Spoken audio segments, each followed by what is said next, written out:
પાવાગઢના જૈન દેરાસરોમાં ભગવાનની પ્રતિમાઓ તોડી બહાર ફેંકી દેવાના પ્રકરણમાં જૈન અગ્રણીઓ યુવાનોએ જાગો જૈનો જાગોના મેસેજ સોશિયલ મીડિયામાં ફરતા કર્યા હતા તેમજ કલેક્ટર કચેરીએ એકત્રિત થવાની હાકલ કરી હતી। સુરતમાં જૈન મહાત્મા સહિત શાસન પ્રેમીઓ કલેક્ટર કચેરી પર સૂત્રોચ્ચાર સાથે એકઠા થયા હતા। જૈન સમાજ દ્વારા ન્યાયની માંગણી કરવામાં આવી છે। આ ઉપરાંત મેસેજને લઈને જૈન મહાત્માઓ અને શાસક પ્રેમીઓ દ્વારા રાત્રે તાત્કાલિક ધોરણે દિવાળીબાગ ઉપાશ્રયમાં જૈનપ્રેમ વિજયજી મહારાજની નિશ્રામાં મીટિંગ યોજાઈ હતી તેમજ આરોપીઓની ધરપકડ ન થાય ત્યાં સુધી નહીં ખસવાની ચીમકી ઉચ્ચારી હતી।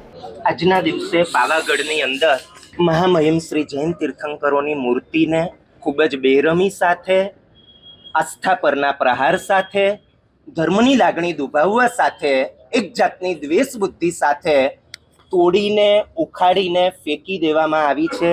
અમુક પ્રતિમાજીઓ ખંડિત થયા છે। વર્ષોથી એ પ્રતિમાજીઓની રક્ષા અને સલામતી માટે અમારી લાગણી હતી, અમારી માંગણી હતી।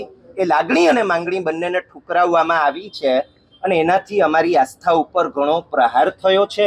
જે બન્યું એનો સખત આઘાત છે।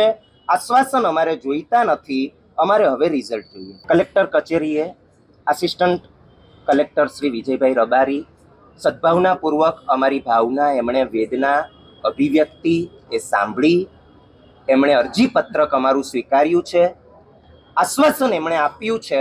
બહુ વેદના સાથે મારે કહેવું પડ્યું છે કે મારે આશ્વાસન નથી જોઈતું, મારે રિઝલ્ટ જોઈએ છે। હજી પાલિતાણાના આંસુ અમારા સુકાયા નથી। અમે લાખ ભેગા થયા, 1.5 લાખ ભેગા થયા।